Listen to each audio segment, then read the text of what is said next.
ANEB, le balado d'aide aux proches, vous est offert en collaboration avec ANEB et le ministère de la Santé et des Services sociaux dans le cadre du plan d'action gouvernemental pour les personnes proches aidantes. ANEB est un organisme provincial à but non lucratif qui a pour mission de garantir une aide immédiate, spécialisée et gratuite aux personnes atteintes d'un trouble alimentaire et leurs proches depuis plus de 35 ans. Bonjour, je m'appelle Sophie Azisto et je suis l'animatrice du balado d'ANEB pour l'aide aux proches et maman d'une jeune femme qui souffre d'un trouble alimentaire. Tout au long de la série, en compagnie de Josée Champagne, directrice générale d'ANEB, nous recevons des spécialistes des troubles alimentaires. Nous recueillerons des témoignages et partagerons des outils dans le but premier de soutenir les proches. En comprenant mieux la maladie et ses enjeux, les proches seront plus aptes à soutenir la personne atteinte d'un trouble alimentaire et réunir les conditions favorables à sa guérison.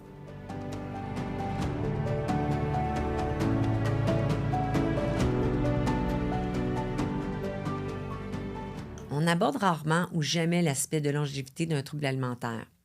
Normal, ça va un peu contre le message d'espoir que nous aimons partager.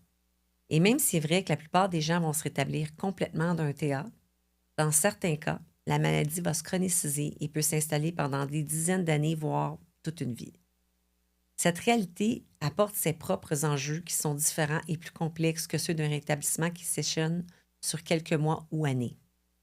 Emma est une jeune femme de 24 ans, étudiante en psychologie à l'Université de Montréal. Elle souffre d'anorexie depuis une dizaine d'années. Elle est maintenant sur le chemin de la guérison et c'est la raison pour laquelle elle a accepté de venir partager avec nous pour cet épisode. Dans ses propres mots, elle nous dit « Je me bats chaque jour pour retrouver ma santé et vaincre cette maladie. En témoignant, je souhaite répandre la bienveillance pour briser l'isolement des TA et donner de l'espoir aux personnes qui en souffrent. » Je ne vous cacherai pas qu'Emma, c'est ma fille. Et je l'accompagne depuis le tout début dans son combat contre le trouble alimentaire. Avant la maladie d'Emma, je travaillais dans le domaine de la finance et je siégeais sur la Fondation Unique pour les enfants. Ma famille et moi, nous ne connaissions rien à l'anorexie quand Emma a commencé à souffrir. Depuis, je suis devenue ambassadrice ANEB et je poursuis mon implication philanthropique avec l'organisme, en plus de réaliser et animer des podcasts par l'entremise de ma compagnie de production.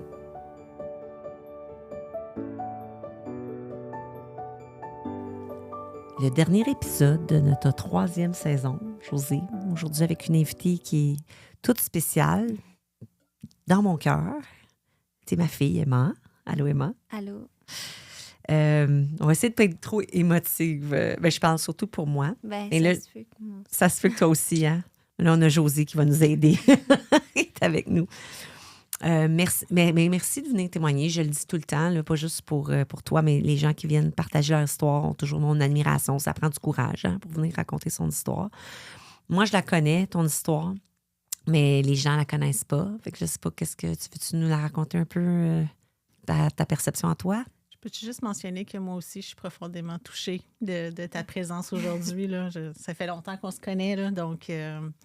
honnêtement, je suis vraiment très touchée. Il y a quand même un chemin parcouru, hein? Vraiment. Ça fait très longtemps que je suis touchée par un trouble alimentaire. J'ai commencé à avoir beaucoup de pensées obsessives déjà anormales, là, comme associées au trouble alimentaire à l'âge de 12 ans. Puis, les choses ont rapidement dégénéré pour moi parce que, c'est sûr, ça commence avec les pensées. Au début, j'avais juste commencé à obséder sur ce que je mangeais. Puis là, c'était l'obsession de manger santé, puis quel aliment je considère sain ou pas. Puis après, je me suis mis à la course. Puis là, encore une fois, il y avait le côté obsessif, donc courir à chaque jour pour, moi, je disais comme me mettre en forme. Au début, ça a commencé comme ça. Je voulais être en santé, me mettre en forme, chose qui était déjà pas nécessaire. Je veux dire, j'étais déjà... T'avais 13 ans. J'étais déjà en santé, j'étais pas du tout proche d'un surpoids ou quoi que ce soit. Juste une obsession qui n'est pas supposée d'être là, surtout à cet âge-là. Puis c'est ça, ça a dégénéré comme ça, plus en plus obsessif, plus en plus rigide dans ce que je mange, dans le sport. Puis j'ai commencé à perdre du poids quand même rapidement, mais c'est ça, c'était aussi beaucoup les pensées là, qui étaient dérangeantes. Maman, t'as rapidement vu des signes que c'est pas normal. C'est un peu trop intense pour que ça soit elle se met en forme, puis c'est bon pour sa santé. Oui, même avant la perte de poids. C'est ça. Ouais. Juste comme en tant que maman, je pense qu'il l'a souvent dit, t'avais comme une petite intuition là, que c'était pas normal. Ça, c'est Fait tellement que- important de l'écouter, cette Tellement. discussion-là. Là. Ouais. Puis je te dirais que ce que je trouvais difficile, c'est que je l'avais partagé à quelques personnes, mais je me faisais tout dire, ben non, tu vois des choses, tu sais, c'est normal à cet âge-là qu'ils ils font un petit peu plus attention, puis ils veulent plus se mettre en forme. Mais moi, mon cœur de maman me disait, il y avait comme, c'est ça, une sonnette qui me disait, non, non, c'est pas normal. Comme tu dis, il faut s'écouter. Il faut l'écouter. Je vais essayer de pas trop rentrer dans un autre sujet, mais ça va un peu avec le tabou ou le stéréotype du trouble alimentaire. Il faut absolument être en sous-poids. Tu sais, vu qu'il n'y avait pas un sous-poids marquant, ben, les gens ils ont plus tendance à dire, moi, c'est pas vraiment un trouble alimentaire, il n'y a pas vraiment de problème. T'as raison. Mais tu sais, il y en avait un problème. Puis Sérieux. justement, par le temps qu'on a un rendez-vous à Sainte-Justine, dans un sens, il était déjà, premièrement, le problème, il était très, très ancré. Puis deuxièmement, mon état de santé, mon cœur battait presque plus. Déjà au premier rendez-vous à Sainte-Justine, premier rendez-vous, là, puis ils m'ont gardé hospitalisée Ça, sur le c'était. coup. On peut-tu en parler 2 minutes de ce. Ben ouais. Mais je veux pas te refaire vivre Non, des mais traumas. Là. c'est C'est correct. c'est juste parce que je l'ai déjà mentionné, mais parce que ça, c'est un autre tabou. C'est que les deux, on n'a pas vu que tu n'étais pas en sous-poids. On a eu moi, j'ai fait des pieds et des mains pour avoir un rendez-vous en urgence. Ça a pris 5 semaines. Mais là, tu t'attends à dire, OK, c'est ceux qui vont dire qu'elle a un trouble alimentaire. Puis tu t'attends à avoir un suivi en externe. La dernière chose que toi et moi, on s'attendait, c'est que non, elle a un pouls de 32, elle ne bouge pas d'ici, on la garde hospitalisée parce qu'elle est sur le bord d'un arrêt cardiaque. Là, c'est un choc, là. Parce qu'il n'y a pas de signes qui montraient. On pense, tu sais, j'ai jamais pensé, moi, que vérifier ton pouls, tu courais comme une partout, puis tu t'évanouissais pas, il n'y a pas de surpoids. Donc, des signes qu'on ne sait pas déceler. Oui, puis non seulement, tu sais, c'est un choc, ben moi, je me suis fait diagnostiquer cette journée-là, mais pour être honnête, oui, je le vivais, là, mon trouble alimentaire, mais je n'étais pas plus au courant trop, c'est quoi un trouble alimentaire, tout ça, puis comme, est-ce que je me serais dit malade, est-ce que je me serais dit, ah oui, moi, je souffre d'anorexie? Non. Fait que là, de te faire dire, bon, tu souffres d'un trouble alimentaire, ton cœur bat presque plus, on te garde hospitalisé, tu retournes pas chez toi, c'était comme, wow. Je savais même pas que ça existe des hospitalisations pour trouble alimentaire. Je sais pas tout à fait c'est quoi un trouble alimentaire. Je connais personne qui vit ça. Moi, je vis ça. Wow. Ça fait beaucoup en même temps. T'as raison. Puis comme, c'est tout ça aussi le choc, là, tout en même temps. Puis Tu reçois ça, puis on s'attendait pas à ça. non. puis quand tu reçois ça aussi, c'est que c'est pas nécessairement ce que tu l'avais accepté de tout Ben ça. non. Non, hein, Moi-même, c'est ça. quand je me suis fait dire ton cœur bat pas, tu restes hospitalisé, moi, dans ma tête, je n'étais pas malade. Est-ce que j'avais besoin de changer quoi que ce soit? Non. Je me sentais pas bien. Je sentais pas que j'allais bien. Mais est-ce que j'aurais dit, ah oui, une hospitalisation, j'ai un trouble alimentaire? Non, j'acceptais rien, là. Comme... Je sais, je te le demande, mais c'est pas que je Oui. sais. Tu le croyais pas. Non. Mais c'est-tu la phase de déni de la maladie? Ça, c'est dur pour le proche. Ouais. Parce que là, toi, le proche, tu reçois ça, puis t'es comme, oh, le sérieux. Mais bon, il y a le fait aussi que tu étais jeune. Tu Ouais. avais juste 13 ans. Tu venais d'avoir 13 ans.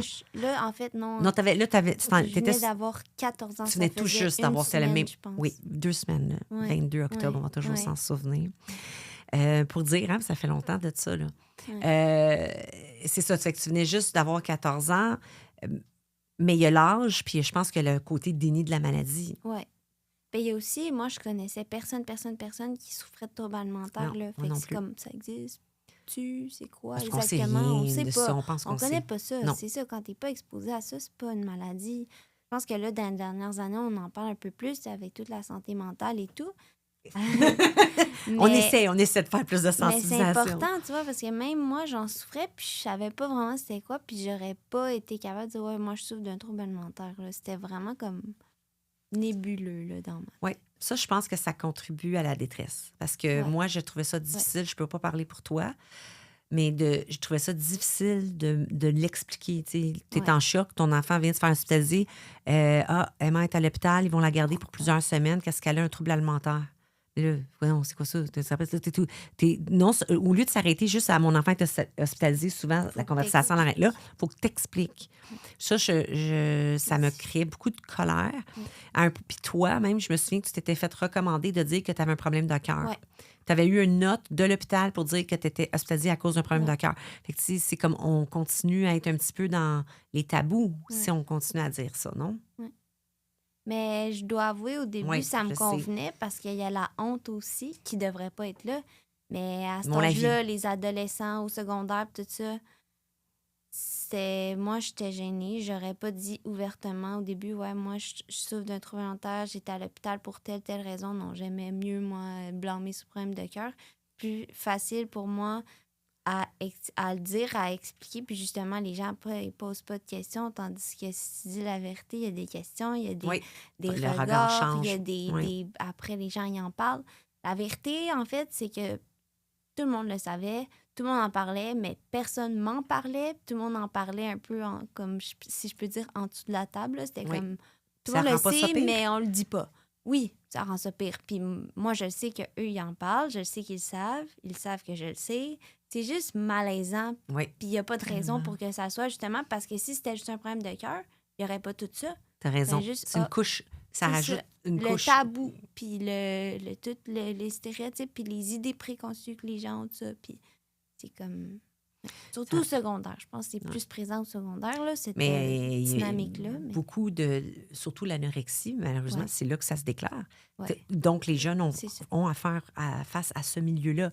De là aussi, toute la campagne, puis si je faisais ça tantôt pour prendre le crédit, moi, je parlais d'ANEB, Ouais. de toutes les campagnes de sensibilisation qui se font dans les écoles, c'est un petit peu pour que les gens qui souffrent de ça, hein, Josée, n'aient pas à souffrir ce double stigma-là. Ouais, c'est ça. Donc là, on est au début de ton parcours. J'aimerais ça que ça soit la fin, mais ça ne l'est pas, malheureusement. Je parle de la fin du parcours de la maladie parce qu'on était juste au début. Ouais. Mais toi puis moi, on ne le savait pas. Ben, c'est ça. Ça m'a pris déjà plusieurs années juste d'accepter que j'ai un trouble alimentaire, de le reconnaître. Entre ça, bon, il y a eu la première hospitalisation, mais il y en a eu plusieurs autres après. J'ai été 2 autres fois à Sainte-Justine. Puis après, j'ai été transférée au Douglas. J'ai eu des hospitalisations au Douglas. Puis c'était toujours comme rentre à l'hôpital, prends du poids, sors de l'hôpital, perds du poids, rentre à l'hôpital parce que là, mon cœur, il lâchait encore. Mon poids, il rechutait. Les traitements sont en constante évolution, mais il y a aussi la personne, elle est rendue où dans sa Ouais. tête. C'est très difficile d'essayer de guérir Moi, je quelqu'un. voulais pas C'est m'aider. ça. Je pense que le mot-clé, c'est J'acceptais pas t'étais pas l'aide. rendu là. J'étais hospitalisée contre mon gré. Puis, ben, ça va tout le long de l'hospitalisation. OK, je mange parce que j'ai pas le choix, mais je suis pas prête à vraiment faire les changements, à changer. C'est encore trop difficile. C'est trop difficile de reconnaître la maladie puis l'ampleur de l'emprise qu'elle a sur moi. Alors, c'est ça. Beaucoup d'hospitalisation au travers de ça, beaucoup d'années de souffrance, de me battre avec ces pensées-là, puis l'omniprésence de ces pensées-là. Tu sais, t'as plus de passion, d'envie, t'as plus d'amis, t'as plus de passe-temps, tu fais rien, t'es juste omnibulé constamment par ton trouble alimentaire, puis la perte de poids, puis ce que tu vas manger, puis le sport que tu vas faire. Puis c'est juste ça qui tourne en boucle dans ta tête. Alors, comme je dis, je me suis isolée de mes amis, non seulement à cause de tout ça, mais aussi je me sentais très incomprise dans la maladie. C'est quelque chose qui est difficile à parler, puis c'est quelque chose qui n'est pas toujours compris des autres. Alors, je me sentais Pas souvent. seule. Je préférais être seule, je préférais m'isoler que de faire face à l'incompréhension puis au jugement des gens. Puis c'est ça. Alors, Tu as eu beaucoup de deuil à faire pendant Ouais. toute cette période-là. ouais. Comme je dis, j'ai senti que j'avais perdu mes amis puis ma vie en général, mais le trouble alimentaire, il prenait tellement de place qu'on dirait que c'est secondaire. Je suis malheureuse, mais on dirait que j'acceptais mon sort. T'acceptais Dans ton un sort. sens, j'étais comme le trouble alimentaire, il est là, puis il va rester là. Puis... Mais c'est vrai, Josée, elle amène la notion de deuil, même pour les proches. Moi, ben, de un, tu sais, je te réécoute tout dire ça, puis c'est la peine de voir ton enfant qui a perdu qui perd ses amis, qui s'isole, qui perd ses passions, qui était reconnu comme quelqu'un qui est ricaneuse. Tu n'as pas ricané pendant plein d'années. On t'a pas entendu rire, on te voyait même plus sourire. Fait que la personne que tu adores le plus au monde, c'est tes enfants, elle s'efface tranquillement, ta père, tu sais pas comment l'aider, tu rentres à l'hôpital avec elle, elle ressort de l'hôpital. Fait que, tu sais, d'un point de vue proche, c'est comme un chemin de croix, puis c'est ça. Parce que, comme tout parent qui écoute, ils savent que quand ton enfant il souffre, là, c'est ça. Tu souffres aussi, mais tu sais pas comment l'aider. Fait qu'on fait de notre mieux, mais c'est une maladie qui c'est difficile à comprendre aussi. Là, moi, je comprenais pas non plus. Puis ton père non plus, puis tous les proches, mais on savait juste que tu souffrais beaucoup. Puis comme Josée a dit aussi, les deuils, parce que c'est des tu sais, on avait un autre enfant qui va bien, puis tu vois les autres enfants autour, puis tout ce que les autres ils vivent, toute leur première fois-ci, leur première fois ça, ben, les autres, c'était pas les premières fois-ci, c'était première fois à l'hôpital, deuxième fois à l'hôpital. C'est ça qu'on vivait avec toi. Ben, T'as c'est pas tout vécu ce tes qui est premières. manqué parce Tout ce qui que est je manqué. suis à l'hôpital. Oui, même un Noël, je me souviens. Il y a eu un Ben Noël qui oui, était là. des Plus que Noëls, les trucs à l'école, les les fêtes de sorties, famille, les les sorties, voyages, tout, là. tout. Fait que c'est des deuils pour la personne qui souffre, puis c'est des deuils pour la famille. Mhm. Oui. Mais tu as l'air, j'imagine que tu t'arrêtes pas trop, tu revisites pas, je sais pas. Tu revisites ça, on n'en Non. parle pas souvent. Non, hein? Non. Tu- Même quand j'en parle de façon je détachée. le sens, oui, c'est ça, je te vois. Mais c'est peut-être un mécanisme de protection aussi. Moi aussi, je fais ça. Ouais. Des fois, de toute façon, on peut pas changer le passé, fait qu'on est ici aujourd'hui, puis t'es dans... t'sais, on va l'adresser tout de suite. T'es pas guéri. Non, mais je suis plus à la même place psychologiquement. Non. Là, tu sais, comme Vraiment pas. tu disais, tantôt, tu as dit, c'est le début de ton parcours quand j'ai commencé à parler de ça, mais je pensais que tu parlais. Ton parcours de c'est aussi- rétablissement, oui, t'as parce que raison. c'est deux parcours. Tu sais, Vrai. il y a tout le parcours de quand tu vis ton trouble alimentaire, mais moi, je pense que c'est pratiquement un autre parcours quand tu commences à. Déjà, quand tu commences à vouloir aller mieux, c'est le début d'un autre chemin que J'aurais tu dû prends. marquer une croix sur le calendrier parce que toi, Mais je sais pas, c'est ça. Il y a plus ou moins eu un jour précis. C'est pas la même chose que, mettons, telle date, t'es hospitalisé. C'est pas comme tu te réveilles un matin puis tu changes du tout ou rien. fait que ça, Maintenant, on je vais parle souvent aller du mieux. fameux déclic, Non, là. moi, je pense pas. Moi, ça a vraiment pris comme du cheminement, là. Puis ça a passé de le trouble alimentaire prend toute la place. Je l'accepte comme ça. Le trouble alimentaire prend toute la place. Ouf, je commence à trouver que c'est lourd. Peut-être que je devrais changer, mais c'est encore trop difficile. Le trouble alimentaire prend toute la place, mais Mais là, je réalise à quel point c'est un monstre, à quel point ça me détruit, puis à quel point il m'amène rien de bon. Je suis plus dans l'illusion, je suis plus dans le déni, je suis prête à le vaincre. Puis c'est vraiment ça, c'est un combat contre le trouble Oui. alimentaire. Je suis prête à passer à autre chose, puis ça va être difficile, mais j'accepte de m'en débarrasser, tu sais. Puis ça, tout c'est la ce plus grosse étape. Ce cheminement-là, c'est long, oui, puis ça se fait pas du jour au lendemain, puis... non. Mais il y a eu Il y a un plusieurs moment où j'ai étapes. senti, quand tu as commencé à avoir ce discours-là, Ouais. je suis écœurée là, du trouble Ouais. alimentaire. Moi, je me souviens, pas... Tu as raison, ça cheminait. Là, il y avait comme Ouais. je t'ai senti, il appelle ça la phase d'ambivalence. Je l'ai vraiment senti chez toi, la phase d'ambivalence. Des journées, moi, je vais aller mieux, d'autres journées, non, tu sais quoi, je suis pas prête. Mais tu sais, quand déjà ça s'installe, ben, il y avait comme plus de lueur d'espoir parce que là, tu sens que tu commences à le Une questionner. ouverture. Il y a une ouverture. Puis là, il y a un moment où quand tu as vraiment commencé ton discours de là, je t'ai écœurée, pour moi, là, la bataille n'était pas gagnée, mais on s'en venait. Là, on était rendu ailleurs. Tu sais, là, je disais comme...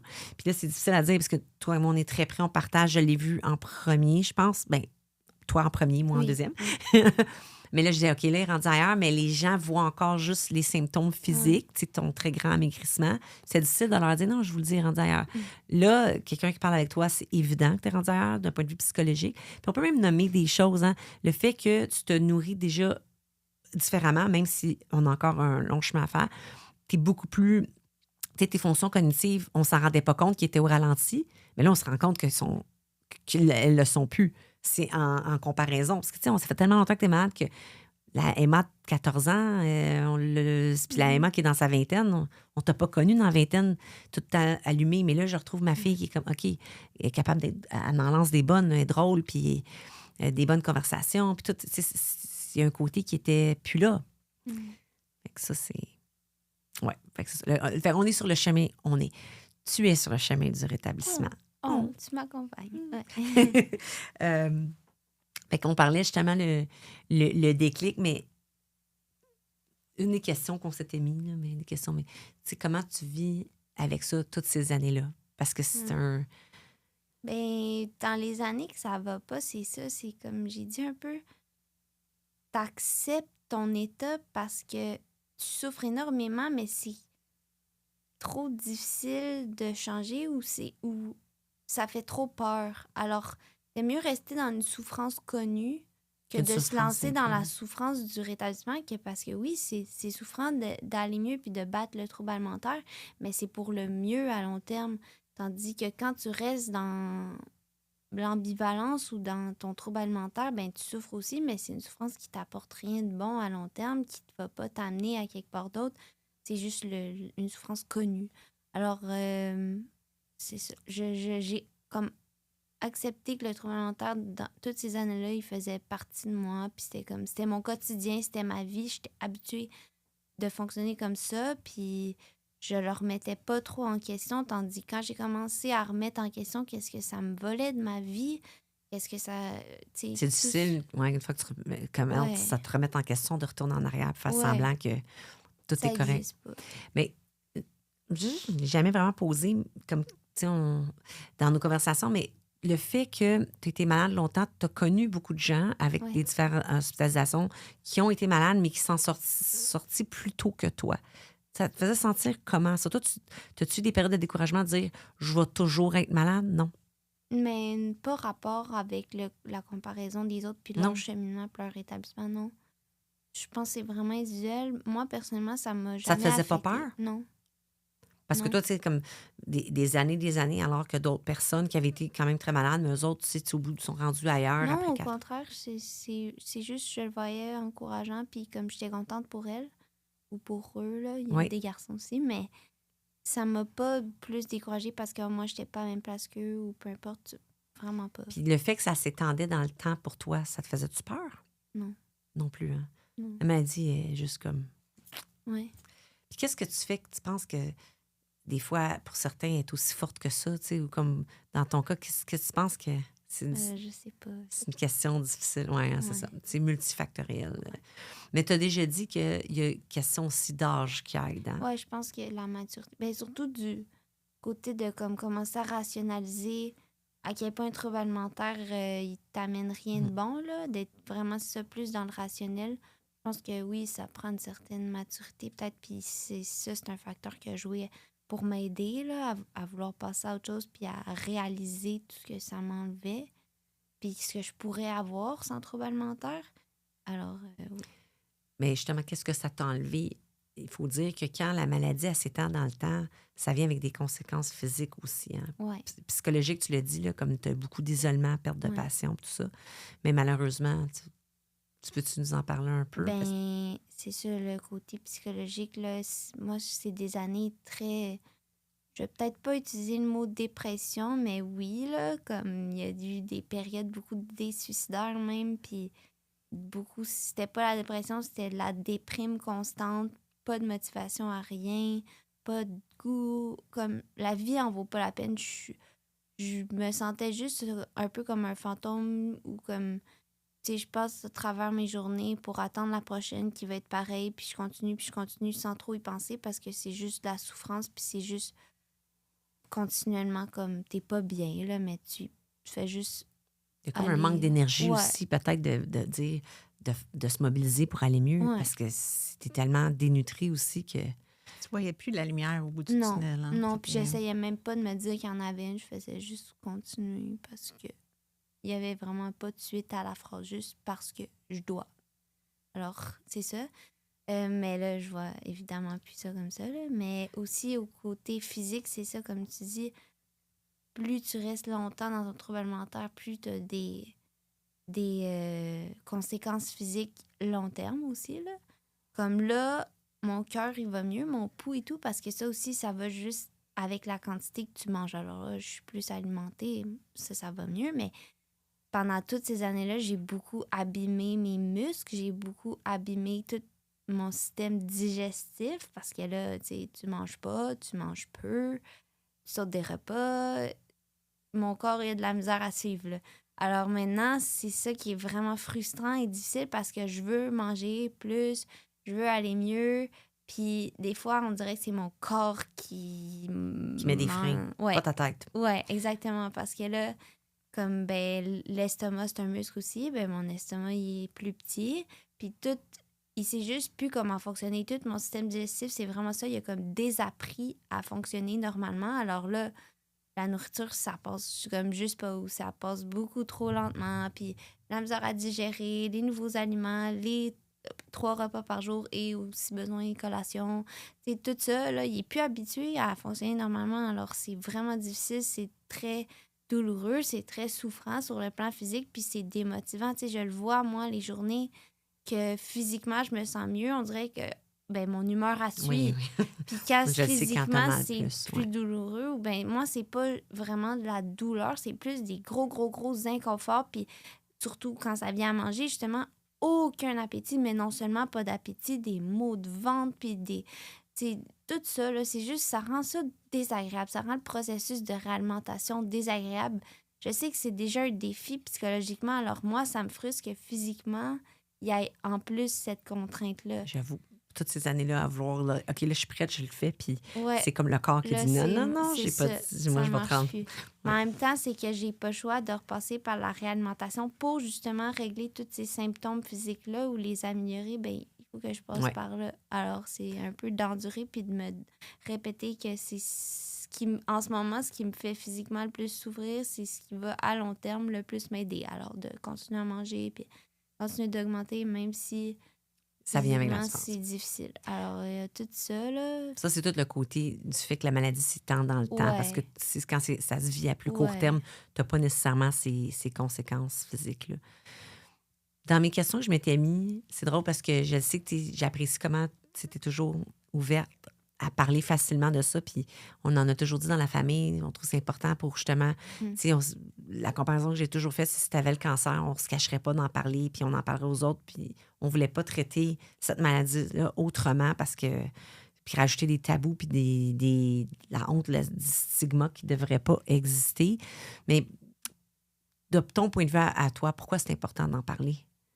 Est-ce que c'est important d'en parler? Ben oui, c'est important. Là. Déjà, Mais- comme je dis, je m'étais tellement isolée parce que j'avais honte puis je me sentais incomprise. Mais si on en parlait comme on parle justement des autres maladies, là, comme Oui. un peu plus... c'est ça, sans gêne, sans honte, sans tabou, je me serais sentie plus à l'aise. Je me serais peut-être moins isolée. J'aurais moins peur de la réaction ou du jugement des gens. Fait que déjà, juste là, c'est vraiment important. Puis je pense plus les gens sont informés puis au courant, moins eux, ils sont gênés par rapport à la problématique. Alors oui, c'est vraiment important d'en parler, puis de briser tous les stéréotypes. Tu vois, si on en avait plus parlé, puis on était plus au courant, les gens se seraient peut-être pas arrêtés au fait que j'étais pas un squelette ambulant avant de m'hospitaliser, puis de reconnaître qu'il y avait un problème, puis de te croire, toi, tu sais, que je sens que ma fille... il y a quelque chose qui cloche, puis de tout ton entourage te dire, non, c'est normal, c'est bien de vouloir se mettre en santé. Mais tu sais, de tout briser les stéréotypes, je pense que ça peut juste faire avancer les choses en général pour les traitements, pour les interactions avec la personne malade, son entourage, avec juste la société en général, l'isolement. Il n'y a pas de moins là, à en parler. Tellement d'accord avec toi, mais je suis contente de voir ton point de vue. Mais tu mentionnes justement l'entourage. Trouvais-tu qu'il y avait des défis, justement, avec l'entourage? Oui, mais tu parles de l'entourage amis, famille. Les deux, C'est-à-dire, là. Je me souviens au début, quand je sortais, mettons, de l'hôpital, puis là, dans la famille, mettons, je sais pas, là, le repas, souper de famille ou souper de par des parles de la famille fêtes, élargie, la là? famille Ouais, élargie. ouais. Puis là, c'était comme, bon, qu'est-ce qu'on leur dit, qu'est-ce qu'on leur dit pas, faut pas qu'ils posent de questions. Toi, tu faisais toujours ta job, justement, de sensibiliser puis de mettre au courant, bon, on fait pas de commentaires à table, on parle pas, tu sais, la base, on parle pas de diète, on parle pas de perte de poids, c'est pas nécessaire, c'est pas bon pour Emma non plus, mais c'est pas bon en général, là. Je tiens à faire une petite parenthèse là-dessus, on devrait juste pas parler de ça, mais bon, toi, je me souviens que tu faisais toujours ça, là, avant que tu savais Oui, que j'étais les temps obligée des fêtes, de... t'es ouais. comme, on dit pas, j'ai ben trop mangé, j'ai pas fait de sport, je vais prendre plein de poids.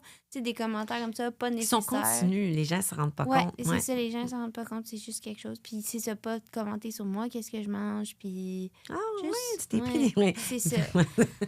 Alors, il y avait toute cette sensibilisation-là à faire, là. Ça, c'est sûr que ça me mettait mal à l'aise. Puis un peu au début aussi, dans la famille plus élargie, encore une fois, c'est comme tout le monde le sait, mais on n'en parle pas, on fait un peu comme ça n'existe pas. C'est juste malaisant pour rien. Il y avait un malaise dire, ressenti, là. Comme l'éléphant dans la pièce. Ouais. Exactement. Oui, c'est ça. Il y a malaise à la table, puis Exactement. tout le monde pile sur des œufs, marche sur des œufs, mais si on avait juste pu comme être ouvert avec ça ou une meilleure compréhension de la maladie, je pense que ça aurait été une couche de moins à vivre. Des situations. Puis tu mentionnes les repas des fêtes ou même les repas de famille. C'est souvent en plus un moment anxiogène pour les personnes qui souffrent d'un trouble alimentaire. Mais en même temps, à cause qu'il y a beaucoup de nourriture, mais je pense en partie à cause des Ouais, commentaires moi, c'était de pas à cause de l'entourage. l'abondance de nourriture, c'était le malaise d'être avec d'autres mondes, puis je me Te sentais pas sentir comprise. jugée, Puis peut-être j'ai mal jamais... comprise. Ouais, mais c'est ça, là, je tiens à le dire, puis je pense qu'il y a beaucoup de monde qui souffre de troubles alimentaires qui se sentent comme ça, là.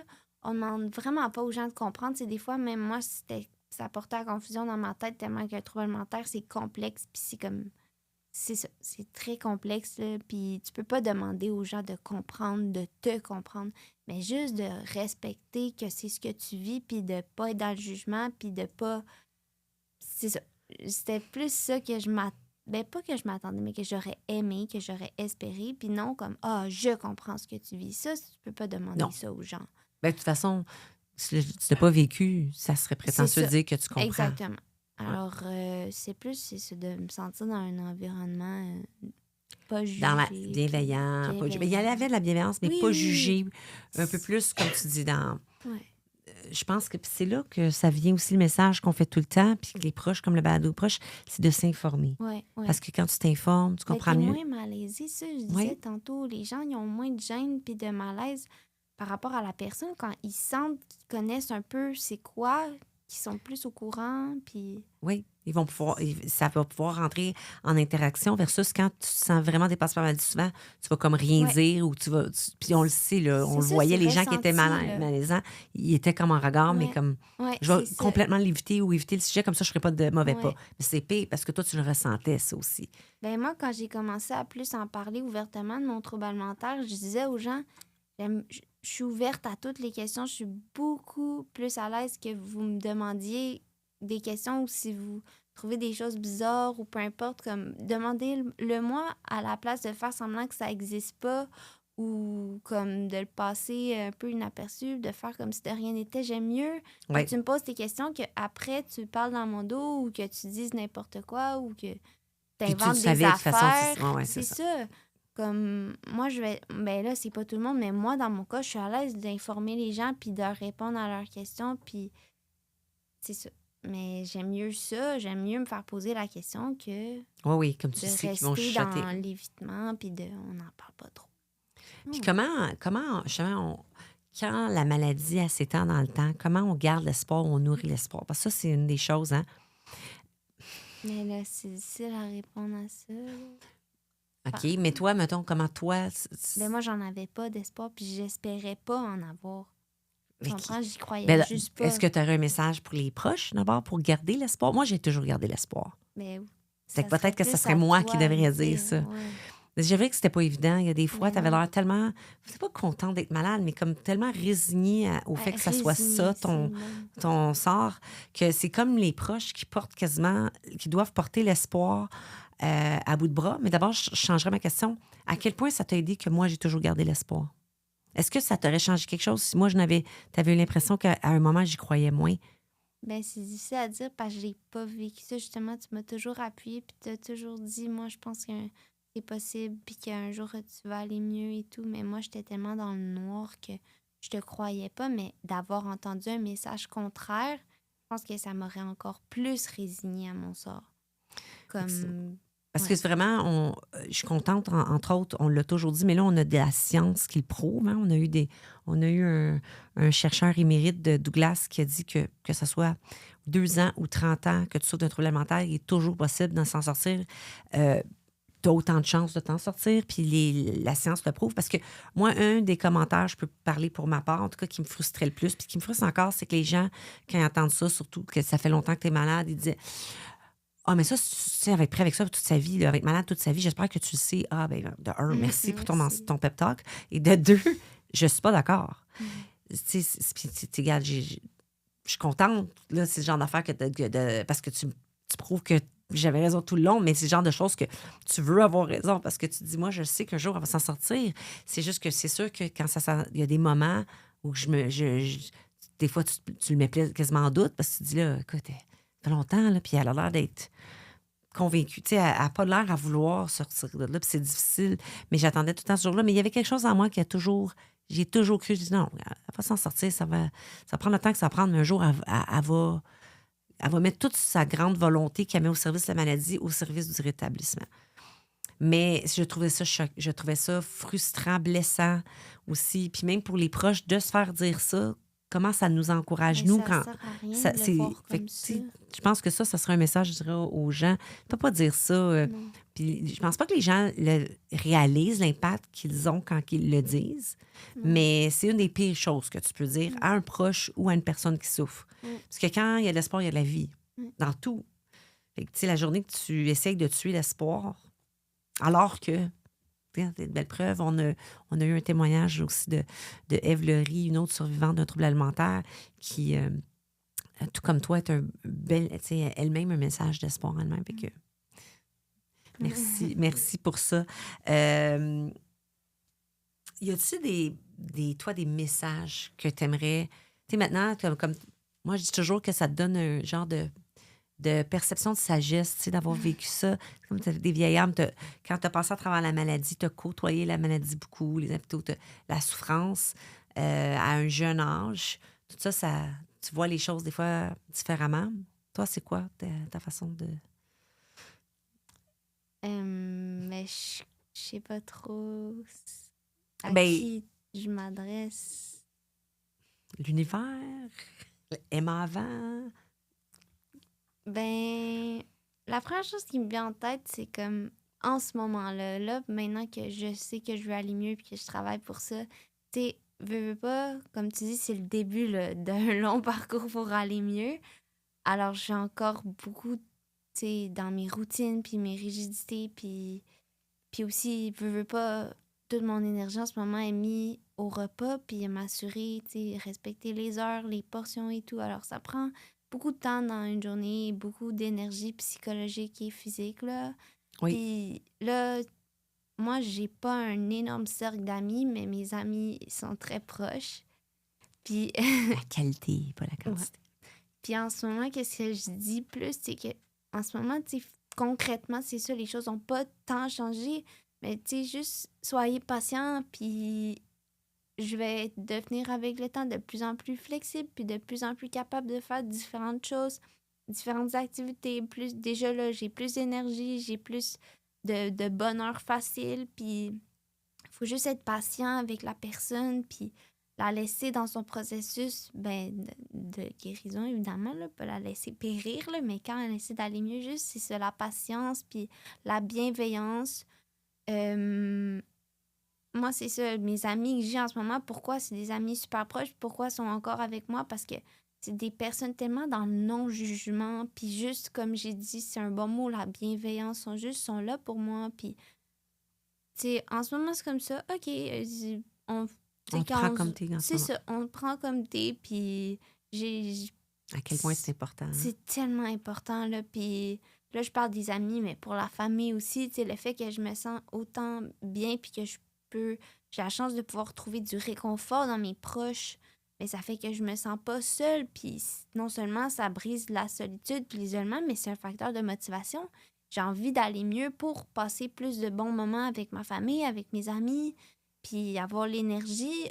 Puis quand je dis énergie, oui, on pense à physique, mais l'énergie mentale Mhm. aussi, parce que, tu sais, moins d'anxiété, moins de contrôle du trouble alimentaire qui monopolise tout mon temps, mes journées, mes pensées, tu sais, d'avoir la liberté d'être avec les gens que j'aime, de faire des choses que j'aime. Alors, autant je pense pour les gens qui en souffrent que pour l'entourage, un mot-clé, c'est la patience. Oui. Alors, la patience, puis Patience, bienveillance, non-jugement. ouais, non-jugement, là, parce que ça aussi, ça l'aide tellement, tu sais, avec mes amis. Je me souviens quand tu sais, là, de mes amis proches, c'est des amis que j'ai gardés du cégep, puis ça m'a pris du temps, mais j'ai fini, quand je les avais rencontrés, là, c'est pas la première chose que tu dis, hey, je souffre d'un trouble alimentaire. C'est pas qui je suis, alors, c'est pas la première chose que j'aborde, là. J'aime ça. Ouais, La distinction, c'est important. Mais plus j'ai passé du temps avec elles, plus ils ont appris à me connaître, plus ils devaient, au début, sans savoir que j'ai un trouble alimentaire, remarquer certaines choses particulières. Alors, tu sais, quand je me suis sentie proche d'elles, ben, je me suis sentie à l'aise de leur en parler. Puis j'ai bien fait savoir, comme, posez-moi vos questions. Tu sais, j'ai aucune Je honte, me aucun souviens malaise. de ce moment-là. On en parle, là. Puis moi, j'en riais, j'en riais. J'en parle avec humour dans un sens parce que je pense que ça aide à briser la glace puis à mettre les gens confortables d'en parler aussi. Puis après ça, mes amis, tu sais, on riait là, quand je faisais des affaires particulières ou, tu sais, moi aussi, j'ai beaucoup de tocs, là. On rentrera pas dans le slash, c'est quoi des tocs, mais tocs mêlés à troubles alimentaires. Disons que C'est j'avais des des bons amis, ouais. comportements qui sortent de l'ordinaire. Puis, tu sais, si moi, je suis la première à en rire, après, avec mes amis, on en rit aussi. Puis, ils m'ont toujours soutenue dans tout mon cheminement, tu sais. Même quand j'ai été hospitalisée au Douglas, ils sont venus me voir, puis de savoir qu'elles étaient là pour moi, ça m'a tellement touchée, là. Puis Mais il y ça il y a l'aide. des beaux moments d'humanité, tu sais, Ouais. puis même, il y en a eu des profs puis des amis au secondaire. Ouais, des profs, là. C'est Ouais. dans des moments noirs comme ça, il y a toujours les humains brillent, il y a des beaux moments de... Puis c'est ça, même quand j'allais vraiment pas bien, puis j'avais pas d'espoir d'aller mieux, juste l'espoir de vivre, mais j'en ai trouvé des petites lumières dans les gens qui me démontraient leur amour puis leur présence. Ça me donnait juste l'espoir de comme, je suis pas seule. Puis Ça en prend. Ouais. Parce que souvent, c'est juste ça qu'il y a. des petites choses, là. Mais que j'avais pas besoin de grand-chose, j'avais pas besoin d'une parade. Hey, Emma, on te soutient, mais juste des petits gestes, même des fois des messages, une lettre, un texto, peu importe, ça me touchait que une personne pense à moi puis me soutienne à distance ou de proche, peu importe, juste de savoir qu'il y a des gens qui t'ont pas laissé tomber parce que, justement, pour eux, tu es ta maladie, j'en veux plus, il y a plus de Emma, il y a juste la maladie, alors Ouais. j'en veux plus de ça. Puis de te mettre de côté. Là, en ce moment, c'est... Mettons, mes amis, je pense qu'ils comprennent sans comprendre. Peut-être c'est inconscient, mais ils savent qu'il y a Emma. Il y a la maladie aussi, mais il y a Emma. Tu sais, il y a une personne, puis on a du plaisir avec Emma. Ou des fois, peut-être moins, ils me le diront pas, mais il y a... Tu sais, c'est Mais ça. Emma, elle a émergé de plus en plus présente, Ouais, parce que la maladie... Mais ce que j'entends aussi, c'est que quand la maladie, elle s'étend dans le temps, à quel point c'est important de continuer à soutenir la Mhm. personne. Ça prend pas grand-chose, mais un petit geste pour dire, tu sais, je vois, tu es Ouais. encore là. Puis je vois, même si la maladie, elle essaye de prendre toute la place, je te vois, tu es Mhm. encore là. Je Ben- reste un petit... C'est que il y a des gens qui n'auront pas la patience d'attendre dans le temps, Mhm, c'est ça. mais on les invite à réfléchir à ça, puis peut-être à quel point c'est plus important. Puis même si c'est pas tout le temps là, juste de faire un petit reach out, tu sais, un signe de vie de temps en temps pour dire « Hey, je pense à toi, je reste là », ça, c'est reçu. Tu sais, c'est important, alors que toutes les personnes qui sont de troubles alimentaires, ils mentionnent à quel point ils ont perdu des amis Ouais, dans le temps, puis ça énorme. isole. Puis il n'y a pas juste elle, mais ça m'a refait penser justement à mes amis du cégep, puis ils m'ont connue dans des périodes très changeantes. Il y a des périodes que j'étais beaucoup plus justement flexible dans les activités, beaucoup plus de bonne humeur, beaucoup, tu sais, plus Ouais. Emma. Ils ont vécu aussi des périodes avec moi que j'étais beaucoup plus sous l'emprise de la maladie, dont la période justement que j'ai été hospitalisée. Je pense que j'étais plus... j'étais tellement affaiblie que juste physiquement, juste sur le plan physique, j'ai Ouais. plus trop Emma, puis plus trop le fun, mais ils m'ont accompagnée dans les bons et les mauvais moments, puis ils ont toujours été là, justement. Ils ont pas... Si ils m'avaient laissé à ce moment-là que j'allais moins bien, ben il n'y aurait pas eu le après non plus de Non. bon, on la retrouve un peu, puis c'est ça. Ils m'ont jamais fait sentir mal d'être pas bien. Puis comme je dis, je mentionne ces amis-là, mais il y en a d'autres. Puis il y a aussi, encore une fois, ma famille. Je vais faire un petit special mention. Ma cousine aussi, dont je suis très proche. C'est elle aussi. Pourquoi je suis aussi proche d'elle? Parce qu'elle a toujours été dans le non-jugement, puis dans je t'aime. Je t'aime que t'ailles bien ou pas bien. Je suis là. Puis c'est tout ce que je demande, tu sais. Alors, On peut-tu les saluer, les gens qui sont à l'écoute, les amis, les cousines, tu veux les que parents? je les nomme? Non, Ah, elles ok. se reconnaissent, Ouais. mais en même temps, ça englobe tous ceux qui nous écoutent parce que c'est Ouais. tu sais, un balado pour les proches. Fait qu'il y en a plein, là, des amis, des familles, des cousines. C'est comme à quel point, quand même, tu as l'impression que ce que tu fais, ça fait pas une différence, ça fait une différence. Ouais, Puis la je personne pense- que tu aimais là, c'est juste que des fois, elle est vraiment sous l'emprise, mais elle va émerger, puis il faut juste rester patient, puis fait qu'on salue tout le Ouais, monde. mais c'est important de le dire parce que je pense que ces gens-là sous-estiment des fois juste leur présence puis juste leur amour, qu'il n'y a pas besoin de dire je t'aime, juste que tu le ressens, là. Ils sous-estiment à quel point ça a un impact. J'ai presque le goût de dire ça fait toute la différence, là. Quelqu'un qui est seul, quelqu'un qui se sent jugé, quelqu'un qui se sent pas appuyé, qui a pas un bon entourage, là, je pense que Que déjà, quand t'es... oublie ça, là. Ouais, c'est ça. C'est très difficile après d'aller chercher justement l'espoir puis de vouloir aller mieux. Moi, ça a commencé comme ça, moi, de vouloir aller mieux, ça a commencé pour les autres. Parce que je ressentais tellement votre amour, j'étais comme, je peux pas les laisser tomber. Au début, c'est pas moi que je voulais sauver, c'était tous les gens, tu sais. C'est ça. Bravo, Emma. Merci. Tellement fière de toi. Merci. Tellement fière du chemin parcouru. Tellement fière que tu sois aujourd'hui ici comme pour... J'en dirai pas plus. Je serais pas capable.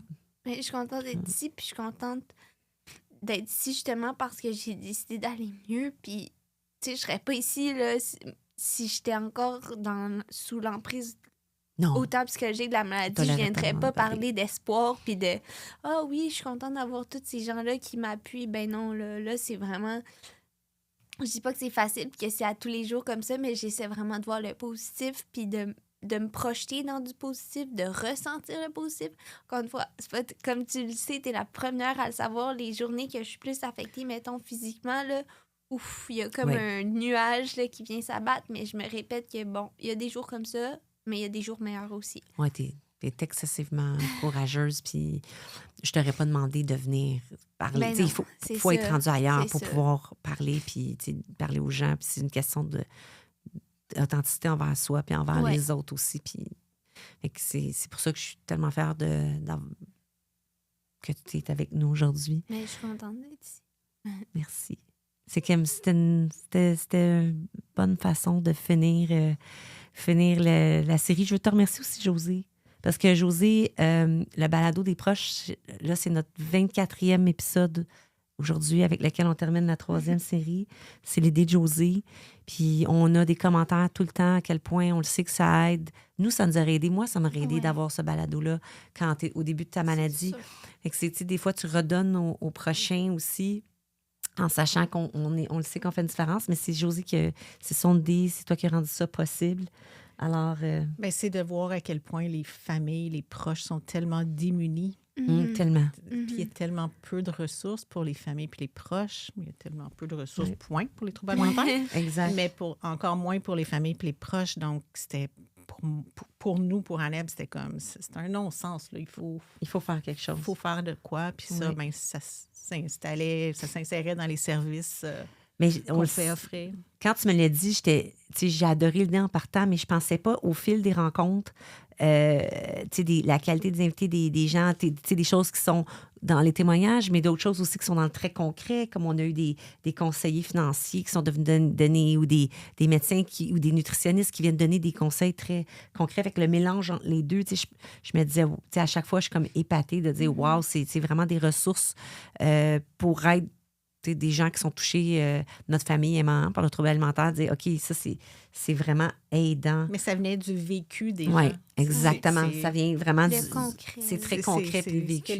les familles, les proches voulaient plus d'informations sur ces sujets-là. Ouais. Oui, oui. Fait que c'est vraiment. Puis à quel point, tu sais, Emma, dans tout ce que tu as dit, c'est que les proches, pour soutenir la personne qui est malade, ont besoin d'être soutenus aussi. Fait que ça, Ouais. c'est comme une façon de soutenir aussi les proches. Vraiment. Parce que moi, j'en ai reçu aussi du soutien avec des bons amis, des très bonnes amies que je salue aussi, qui, même sans tout comprendre, tu sais, quand tu as un Ils sont espace, là pour ils sont toi. là. Alors, tu sais, soutien conjoint, donc tout ça. Puis en parlant avec des gens qui vivaient la même chose, comme chez Aneb, des intervenants, tu as besoin. Tous ces soutiens-là fait que comme proche, c'est comme ça que surtout quand la maladie s'étend dans le temps, tu te rends compte que c'est pas un sprint, cette affaire-là, c'est un ultramarathon, comme je dis tout le temps. Le soutien est vraiment important. Puis ce soutien-là, ben, ça permet pour nous, les proches, de soutenir. Alors, tout ça est important. Donc, ça conclut notre série. Puis mon dernier mot de la fin, je l'adresse à vous qui avez été à l'écoute tout le long. Tous ceux et celles qui se reconnaissent dans notre histoire, qui ont des petits Emma ou des grands Emma qui pourraient être masculins aussi, que vous accompagnez, à quel point il faut toujours garder l'espoir. Fait qu'on vous salue. Le but de ce balado est d'apporter de l'aide et de l'information aux proches d'une personne atteinte d'un trouble alimentaire. Vous n'êtes pas seul et vous n'avez pas à souffrir en silence. Pour de l'aide additionnelle, ANEB offre une ligne d'écoute, un service de clavardage, de texto et des groupes de soutien conçus pour les proches. Pour plus d'informations, visitez anebquebec.com.